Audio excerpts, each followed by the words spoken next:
You're cool. You're current. You're online. You've gone on Twitter. If you're watching this, you've probably been in some pretty contentious online spaces. So you've definitely seen people immediately lose their collective coconuts as soon as landlords are brought up. One group starts yelling about leeches and parasites. Another group starts talking about how if you don't want to rent, you need to get a better job and buy a house. Some loser centrist tries to calm the discourse by saying at least landlords provide homes to live in for those who can't afford them. And I log off and watch She-Ra. Wrong order. It's a contentious topic for sure, and that passion probably comes from the fact that everybody either is a renter, a landlord, or knows one. I used to engage in these debates online, but it was really too personal to ever really be a reasonable discussion. So, here we are. My preferred form of communication, where I'm the only one talking. So let's get into it. Why are landlords bad? Well, for the purpose of this video, landlords are people who purchase property for the purpose of renting it to others. I'm not including people who rent out single rooms in their homes and live with these roommates. I'm also not saying landlords are necessarily bad people. I'm saying they're doing bad things. I mean that the act of being a landlord is an immoral act. And that in order to accept that being a landlord is a moral practice, you also have to accept that systemic causes of homelessness, that exploitation, and that coerced legal contracts created under duress are also moral. I need you to do something for me during this video. Partly an experiment that requires your imagination, but also just something to keep reminding yourself of. People who advocate against landlords and for housing reform are looking for sweeping, radical change. What you need to imagine is a different kind of world. This is a question of morality, not morality under capitalism. Put a pin in that. If landlords are doing something immoral, what is it? Why is letting someone live on your property so wrong? Obviously, you're going to charge them. You bought the house so that you could charge them. You silly dingus live turd. Well, let's break this down. Why does a landlord rent a property out? Well, that one's simple. To increase their wealth, to make money. The motivation is profit. Most people would argue that it's also a real estate investment. You buy or mortgage the property and then you rent it out until it's paid off. Then you own it. You can maybe sell it for more. There's nothing wrong with working to make money. That last part I agree with. So what work or labor does being a landlord require? What is the base job description of a landlord? Well, they don't have a job description of the work they do because it's not a job. They don't do anything. Like most investments, you supply capital and you hope to see a return on it. Now, some of the smaller landlords with only a few properties do things themselves. They might do general maintenance on their properties, they might do repairs, and I agree, both of those things are labor. But they aren't a landlord's labor. They're a maintenance worker's labor, a repair person's labor. And they should be fairly compensated for that labor, of course. But I can guarantee you, I'm not paying someone $1,300 a month to check my smoke alarm once a year. It's pretty clear that what you're paying for is not that manual labor. They're using the money you give them to fix their own property of which you have no rights over or ownership of. And that's why you'll hear people calling landlords leeches, because they take something you will not get back and do not give you anything you get to keep. They are passively taking the profits of your labor from you. So, leech seems kind of harsh, right? Like you're calling someone a blood-sucking slug. And I'm sure people do kind of mean that literally, but I more so mean the other definition of leech, to extort profit from or sponge on others. Or a parasite, the dependence on something else for existence or support without making a useful or adequate return. Or a yerk, or a yerk, or a yerk, or a yerk, or a yerk, or a yerk. If you're joining me from the other side of the political spectrum, and you're of the mind that people shouldn't get things they don't work for, like homes, then you should also oppose landlords, who get a house with no labor. TLDR, a landlord is someone who does not labor, but who takes the profits from a renter's labor to maintain the landlord's property, which further enriches the landlord's own wealth and status. A lot of landlords don't even own the property they're renting to you. they're paying off a mortgage on it. The landlord is basically a middleman between a bank and the person needing a place to live. Instead of paying a bank a monthly mortgage and paying for any occasional repair yourself, you pay your landlord a monthly rent. And instead of at the end of this mortgage, you get a house and a place to live forever. Your landlord gets a house and you get to go do it all again. I would say starting from scratch, but as a renter, you never get past scratch. It's scratch all the way down. Wait, it's all bullshit? Yeah, always has been. So here's how this works. You make a profit for your employer at work, and then they give you a wee little sliver of that back as wages. Then you save up all those slivers for months and you give them to a landlord as a deposit for an apartment. You get tenancy of the apartment temporarily, and the landlord can start using your money to pay off their mortgage. And then we repeat that until the landlord has paid off their home, and then we can start the whole process over again. Which leaves your employer, your landlord, and the bank all wealthier, and you, well, you get to keep nothing. You're a resource that's being exploited for someone's personal gain, and it's not your own. Okay. I know you have a lot of arguments to make, a lot of ways you either want to justify how landlords need to exist, should be allowed to exist, or even good, actually. Well, aren't you clever? Let's take a gander.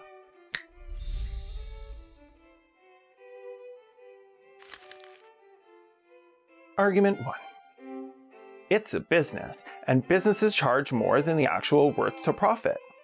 That's just how it works. First off, remember when I told you need to think outside of the current system to imagine a world where things are different? This is one of those times. Secondly, I believe you may have confused me with someone who thinks profiting off of the labor of people without appropriate compensation is okay. Let's clear that up. I don't think that's okay.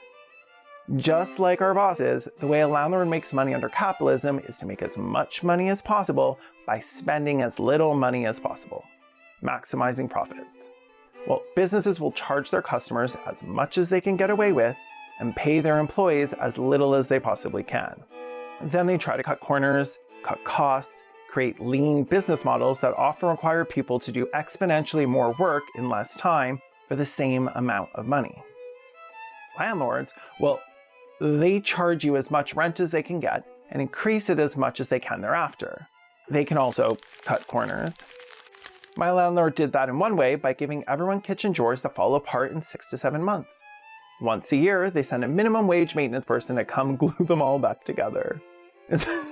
It's like, it's not even cutting corners. It's like, you're cutting so many corners that we just made a goddamn circle. You only stopped cutting corners because there were no corners left to cut. So with all their profits maximized, after using renters' income for years to pay off their own house, a lot of landlords just do it again. Get another house, pay it off. Get another house, pay it off. Now, let's be generous and put all that exploitation aside if you can. Being a business wouldn't preclude you from being immoral. Businesses have material consequences on the world, and those consequences are largely a product of the conduct of that particular business. A business can be really good for the surrounding community, but have a terrible environmental impact on a community nearby. Both of those communities might feel very differently about the usefulness and morality of that business. A business that serves a community may severely mistreat its employees, or it could be a mom and pop shop that pays their employees very well and does community outreach. It could be one Etsy lesbian selling ridiculous earrings but only out of recycled object. If you do that, let me know. I want to buy. The policies and practices of that business determine its effect on the community and the world. And that is what determines where it stands on a scale of moral to immoral. You don't get to claim that you're above moral scrutiny because you file taxes as a business and you have a Squarespace. I keep talking about consequences and effects determining morals, so let's lay it out there. What are the consequences of landlords on a base level? The effects of simply buying property for the purpose of renting it.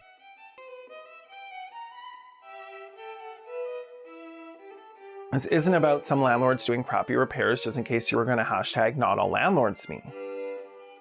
Let's look at a study done on the real-world effects of landlords on renters in the US between 2001 and 2015. This isn't including the effects of landlords during a global pandemic, for instance.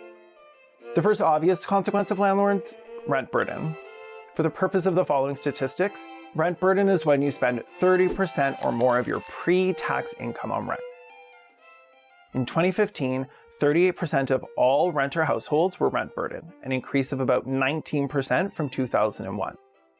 The share of renter households that were severely rent burdened, spending 50% or more of monthly income on rent, increased by 42% between 2001 and 2015 to 17%. What that means is that people are paying more than they should be for rent, and that number is increasing rapidly. So even with any pay increases, any promotions at work, the rental prices overwhelmingly exceed any additional money being brought in. The burden remains and increases. Americans have less money available for other needs than they did 20 years ago. In 2015, 46% of African American-led renter households were rent burdened, compared with 34% of white households. Between 2001 and 2015, the gap between the share of white and African American households experiencing severe rent burden grew by 66%. Senior-headed renter households are more likely than those headed by people in other age groups to be rent burdened. In 2015, about 50% of renter families headed by someone over 65 were rent burdened, and more than a fifth were severely rent burdened. Rent burdened households are also financially insecure in many other ways. Half had less than $10 in savings across various liquid accounts, while half of homeowners had more than $7,000. This means that Black and senior renters are more likely to face harsher rent burdens and have an increasingly smaller chance as time goes on to get out of that permanent burden state. And that homeowners just casually have 700 times more in liquid assets. Fewer rent burden households transitioned from renting to owning in 2015 than in 2001. Households that were rent burdened for at least a year were less likely to buy a home than those that never experienced a rent burden. A single year of paying 30% of your income or more on rent can mean that you're less likely to ever buy a home. The study found that rents in some cities are so high that people of all income levels, including those with higher than average salaries, are competing for the same small number of apartments. And that's including the ones they will be under a rent burden in, not just the affordable ones. And that's the second consequence of landlords buying property to rent it out for a profit. People are much less likely to ever be able to purchase a home because they spend so much on rent that they can't save, and that one financial hit could wipe them out. Which leads us to the next consequence. Everyone struggles when rents rise, but those at the bottom of the economic ladder struggle the most. Even small increases in rent can push low-income families into homelessness. According to the report, people in communities where the average renter spends more than 30% of their income on rent, meaning their rent burden, are particularly vulnerable to rapid increases in homelessness rates. Prior research has also shown a link between high rents and homelessness.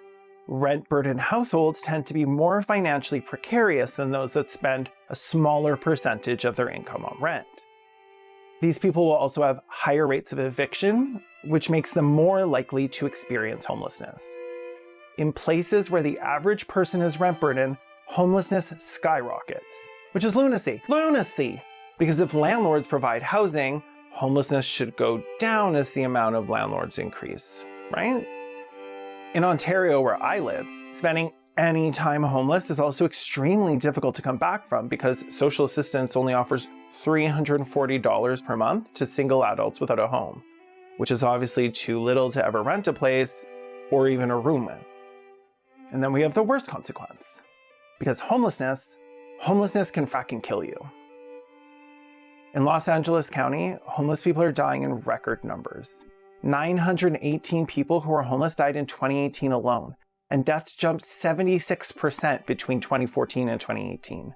The rate of people dying of homelessness is outpacing the rate of new people becoming homeless. I have never heard a sound moral justification for someone living under the threat of dying of exposure on the streets because they couldn't afford to buy someone else a house. If you have one, feel free to leave it in the comments. If you're not a shitlord about it, I'll probably even respond. Again, I need you to imagine a different world, one where housing is not only a human need, but a human right. In a world where we do not treat homes like something that is permissible to profit off of, involuntary homelessness disappears. You've probably heard of Maslow's hierarchy of needs during these discussions, in which shelter is a base need. I personally would probably add alcohol and raw dogging Twinks on there, but I guess everybody has their own individual needs as well. But outside of that theory, housing is actually recognized by the Canadian government as a social determinant of health. What does that mean? I didn't know. So I asked a much more educated friend of mine who works in the shelter system to explain it to me. Here's what they told me.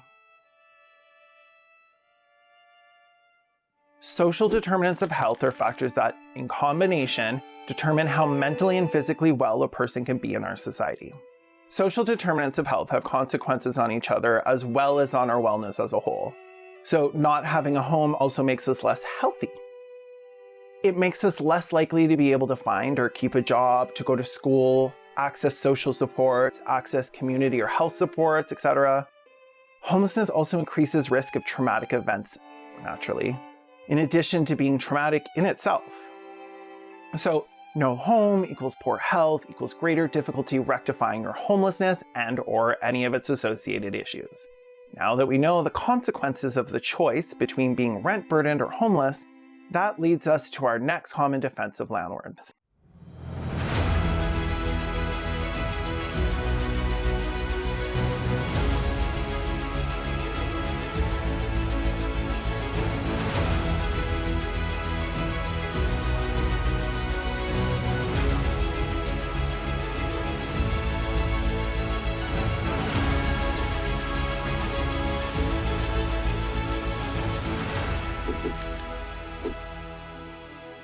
Signing a lease is voluntary, and you get to choose which landlord you rent from. You have so many options. You need to make good choices. There's a couple of things going on here. Firstly, that nobody is being forced to rent. Well, when the option is homelessness or renting, you're renting under the threat of homelessness. Unless a bank is willing to give you a mortgage when you're working minimum wage and have no money to put down because you've been rent burdened for the last 10 years, then yes, you have to rent. So you don't really have a choice in whether or not you have a landlord. But you do get to choose your landlord, right? Well, maybe sometimes. Yeah, maybe sometimes. But not really, because when you go to rent a house or apartment, you don't know who you're renting from. They ask for everything up to your third grade report card, but they're not required to present anything to you at all about their history as a landlord. You have no credit check for landlords. They don't provide you references. They don't give you anything you have to give them. And should you refuse to rent from them without the information needed to make an informed decision, they could just not give you the apartment just because you're more work than the other applicants. In this situation, it's an incredibly unequal power dynamic, and they have all of it. Homes are a basic human need, and as such, you'll have to accept either whatever landlord will rent you in short notice, or you could be homeless. And because landlords all work in a market, the choice between landlords is nearly meaningless anyways. All landlords are going to profit off you passively. Some maybe even worse than that.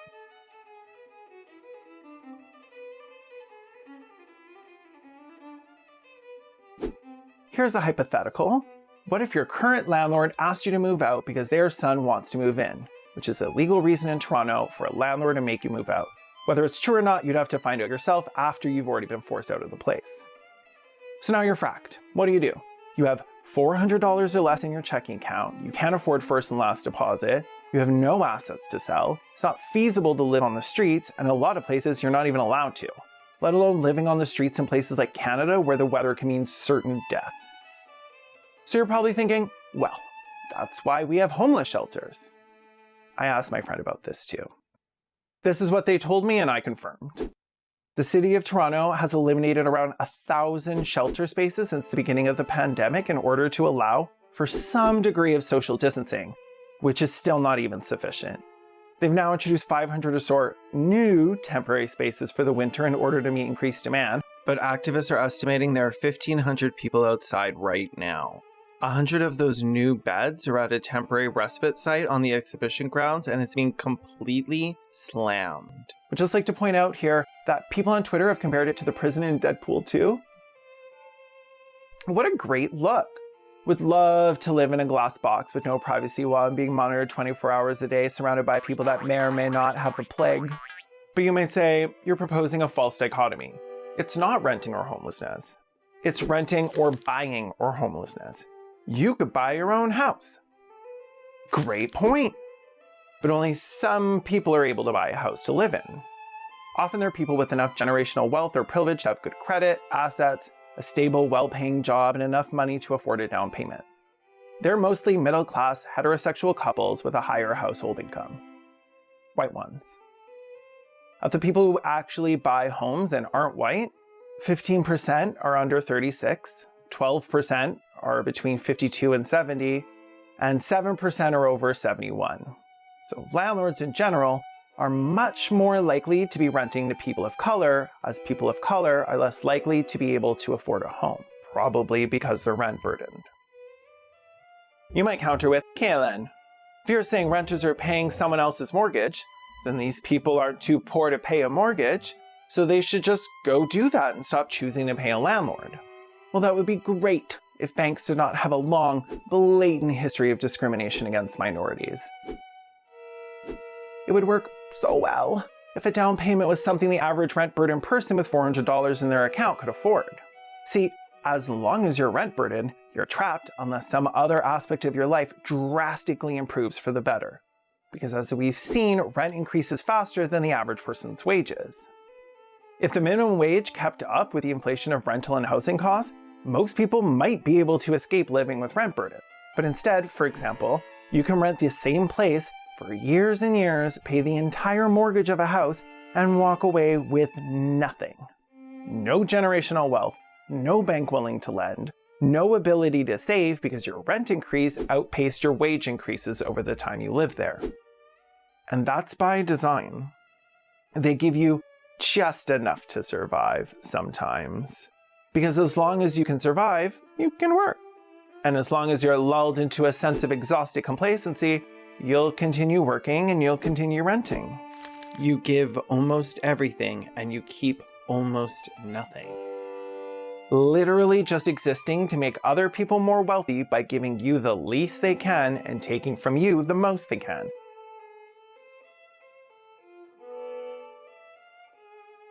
That can't be the landlord's fault too, right?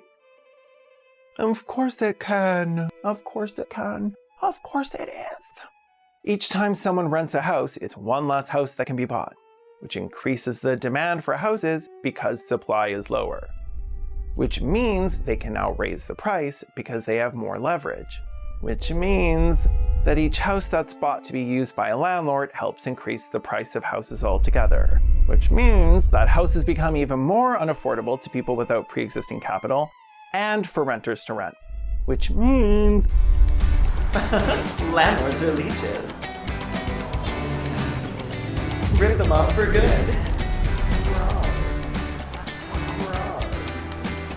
Or they'll do it to you. they're willing to eat front-end costs because they know it'll be paid off by someone else. And the more properties they own, the faster they increase their own wealth and assets, and the faster you lose yours in rent. It creates a permanent class of renters to whom the dream of escaping this burden by buying a home proceeds further and further into the distance every year. So yes, that's why I'm focusing on this video, the renter class. Although, as I've shown, landlords increase prices for homeowners too. The only people profiting from this are the landlords, and everyone but landlords has to live with the consequence. If you're watching this and you're thinking, well, what are we gonna do? Give all the poor people and homeless people free houses? What about me? Well, baby, I didn't forget about you. I want to give you a house too. I want to give you a house so frickin' bad. Again, nobody wants to just get rid of landlords. We want housing to be a right. We want to end the cycle of poverty and homelessness. Nobody's getting left behind. I know you might be thinking, well, that's not how the world works. Well, things change, Reginald, if you make them, if you stop being a frackin' medieval swear word about it. Now, you might say, landlords take a risk when they rent. People might not pay rent and then they need to get taken to court. Things get damaged. The landlord has to pay to fix it. Do you want to pay for all those repairs? I would absolutely pay for those things or fix them myself. I've got YouTube. I'd have the money to do it too, because I'm not paying rent, and it would be an investment in me with my money from my labor. The same investment the landlord is making in themselves with my money from my labor. Sorry, it's so freaking ridiculous. Like, landlords are like, hey, I have a use. If the fridge breaks, I'll pay someone to fix it. Well, it's your fridge, so of course you'll fix it. Like, I get to take it with me when I leave, and I'm paying you to pay someone else to fix it. You ain't done shit. The landlord doesn't fix the house. They pay a maintenance or repair person to fix the house. Sometimes that's themselves. But usually they pay someone else the least they can as possible with the money I gave them. If the landlord also works as a maintenance person fixing your place, then they should be paid for that. Repairs and maintenance. But if somebody tried to charge me $1,300 a month to pay for the possibility of a repair, I'd find someone else to do it. Just like your bosses are not paying you out of their pocket, they make money off of your labor and then give you a little sliver in return. It's the same with landlords. They take the profit they're generating off of the renter class and they use it to often shittily repair their own property. As far as landlords assuming risk, which we hear all the time, what's the risk? They might have to use the money they took from renters to pay off damages not covered by insurance. They might lose some of their projected passive profits. Or, worst case, something terrible could happen. They could only own one house instead of multiple. Or even worse, oh my God, I can't even think about it without choking up. They face the risk of having to become renters. Can you imagine if they had to give all their money every month to someone else? If renting's so great, landlords, and they provide such a great service, I don't see the downside. They should want to rent. It's not a risk at all. Even in the middle of a global pandemic, there were no rent freezes. Even if people couldn't pay, they still owed that money eventually. The law and all the systems are ultimately on the landlord's side. Cops come to evict you if you don't leave. Often people will say the risk actually might come from the rental property being an investment. If being a landlord is truly supposed to be a risky investment, then it's time you start actually taking some risk and eating the costs. It's time they start taking the burden during hard times, if that's the risk. Or would you say that's too much risk? So really they're just taking a little baby risk. Just a drop. Just a... Now, I need to say this, and I need you to hear it, please. Even if landlords were taking a risk does not justify the harm they cause to the communities they own property in. Potentially hurting yourself financially is not a moral justification for doing harm. I can hear it now. Cries of, what about my uncle? It's the same thing people say about cops when they hear ACAB. What about my uncle? Not every landlord is some real estate mogul. Some have day-to-day jobs, working class like us. My uncle is a landlord. Well, frack your ugly uncle. Everybody works. Shut the frack up. Your uncle has a job. That's fine. So do we. Nobody is saying they shouldn't. We're saying that they're willing to exploit others for their own profit. You don't need to be rich to exploit people. It's the exploitation that's the issue here. And let's not forget, even small-time uncle landlords can work together to prevent tenant organizations and often do work to lobby against regulations being suggested that would be put in place to protect tenants. You can't tell me that you've not personally experienced or had someone very close to you who you trust to be honest experience a really shitty landlord. There are absolute horror stories. Like literally horror stories.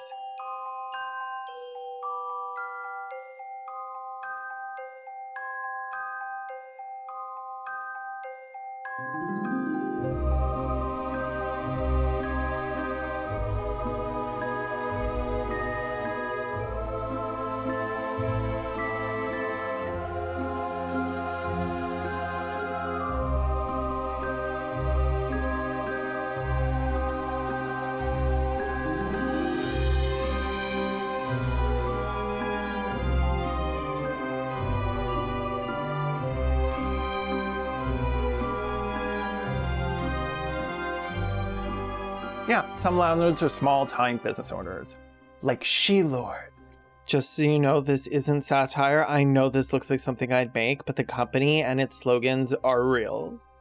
These ads aren't gonna be, but the company is. The hashtag BossBabeCringe is so embarrassing. Even some leftists I spoke to said something like,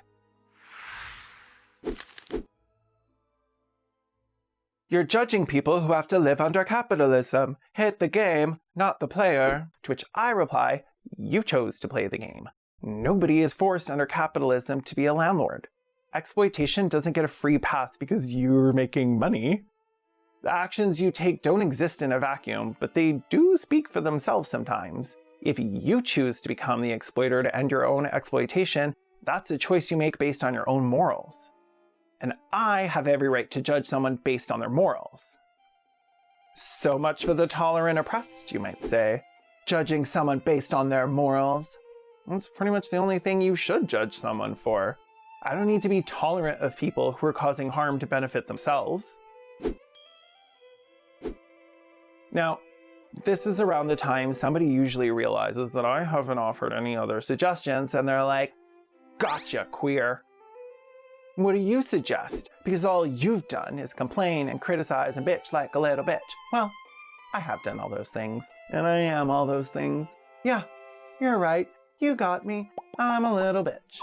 So, let's do this. I've asked you many times in the past 25 hours that I've been filming this fracking video to imagine a world that's different. A world where housing is a human right. So what might this world I'm talking about look like? Collective reform will eventually involve boring landlords. But how do we get there? We smash. Yes, Serengo. Eventually we'll probably have to smash. But while we're still operating under capitalism, we should be taking some steps towards our ultimate vision for a better world for everyone. But what do we do under the current system? Well, personally, I think we need to start by helping the most marginalized people under the rule of landlords, the homeless. Let's take a look at the stats for the city and country I live in. In Toronto, there are 66,000 empty homes. In Toronto, there are 10,000 homeless people. For every homeless person living in Toronto, there are over 6 homes sitting empty. For every homeless person in Canada, there are over 5 empty homes. This doesn't even include housing like apartments or hotel rooms or hostels. In fact, Canada's vacant home rate is 5 times higher than the US, and it's rising. There's no shortage of homes. Let's use them. There's no moral justification for people dying on the street while they're outnumbered by empty houses. Remember, profit isn't a moral justification. You might think, hey, what the frack, Halen? So I have to rent and homeless people just get a free house? Again, I implore you to think just beyond what you know to be the rules of the way the world works. And imagine how many changes would actually come from putting people before profits. How that would change every interaction we have in society. Nobody is advocating for only helping the homeless, but I mean, go ahead and start there, sure. They need somewhere to go, and studies have shown that supportive housing is far, far cheaper and safer than a shelter bed. Yeah, homes to those without one. But that's not all we want to do. We want to help you too. We are fighting for you, even if you don't believe it. And even if you fight us, a working class person who has been indoctrinated into believing we don't deserve better is not my enemy. And I'm not yours, no matter what you might think. So great. Unhoused are housed. Now what? What's next? Well, we're not going to be able to just K-word the landlords. Just K-word the landlords. Just K-word the landlords. Just K-word the landlords.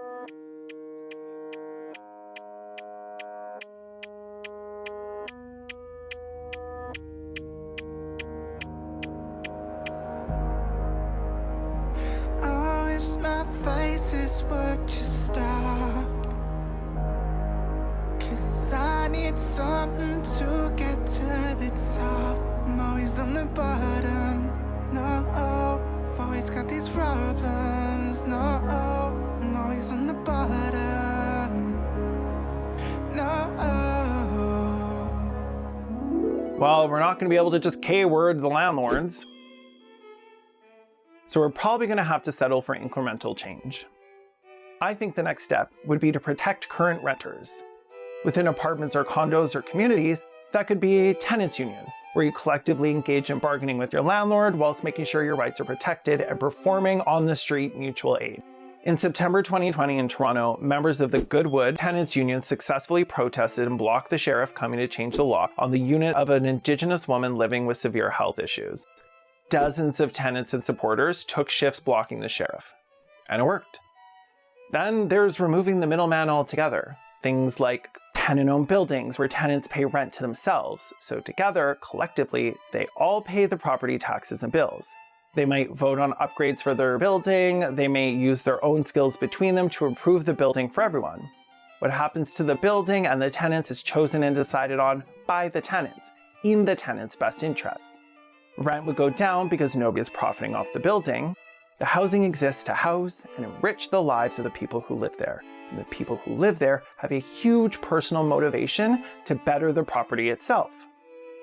Now, during this plague, we've heard talk about a general rent strike. Most people who are rent burdened simply can't take that risk. After all, renters take on all the real risk.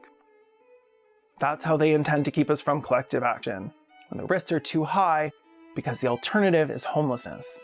The power they possess is wholly unearned and so poorly regulated. Change is possible. It's not hopeless.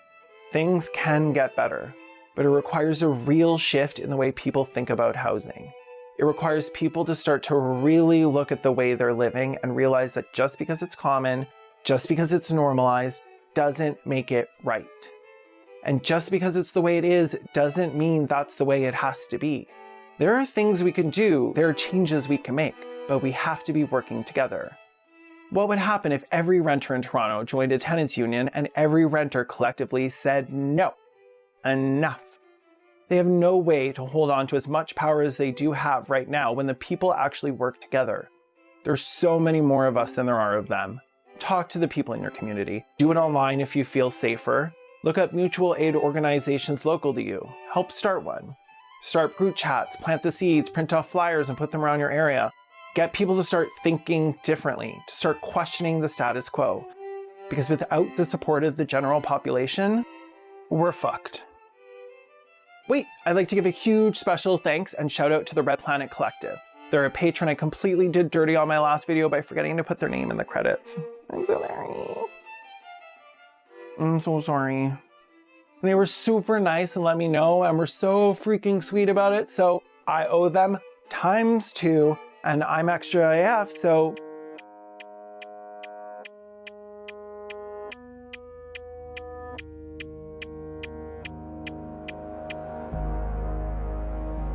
I wish my faces would just stop,